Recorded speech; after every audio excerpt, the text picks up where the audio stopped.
and you can sit and listen to the little waves on the seashore. You get back here into this kind of thinking, and you're hearing the ocean of the universe going.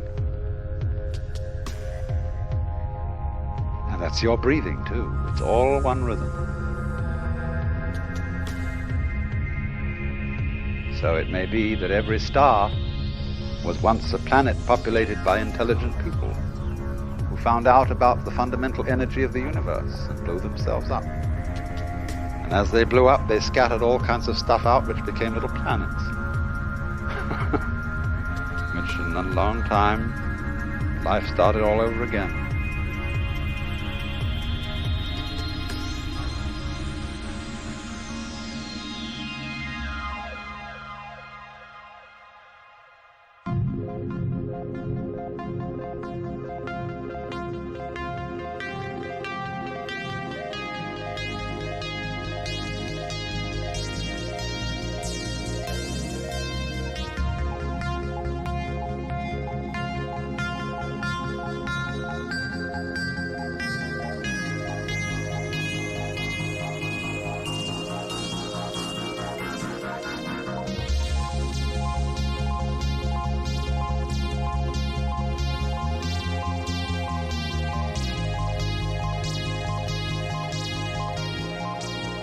Because the Hindu theory is, every kalpa in the Manvantara period, where there's a manifested world, is divided into 4 subdivisions of time, each one of which is called a yuga.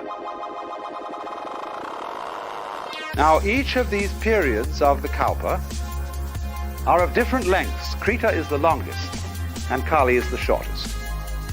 The world is in a golden age to begin with. It's perfect.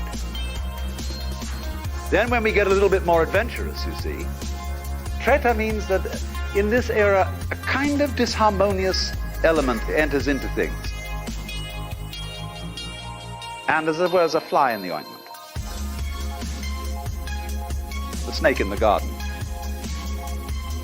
Then comes Dvapara, in which the forces of good and evil are equally balanced.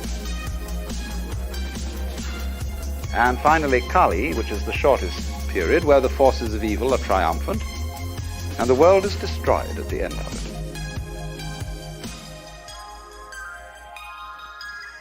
For then the Godhead appears in the form of Shiva, who represents the destructive aspect of the divine energy, whereas Brahma is the creative, Vishnu the preserver, Shiva the destroyer. But Shiva is always the destroyer in the sense of the liberator. And as Shiva dances what is called the Tandava, which is the dance of destruction at the end of the cycle, at the end of the kalpa, you will see that his hands contain clubs and knives and bells, but one hand is like that. And that gesture means don't be afraid. It's a big act.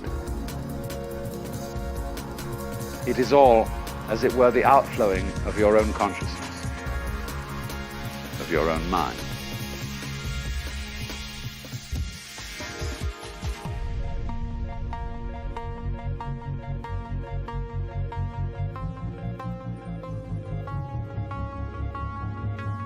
The Hindu life is related to this cosmology.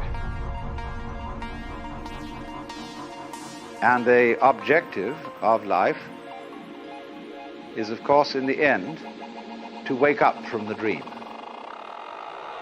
When you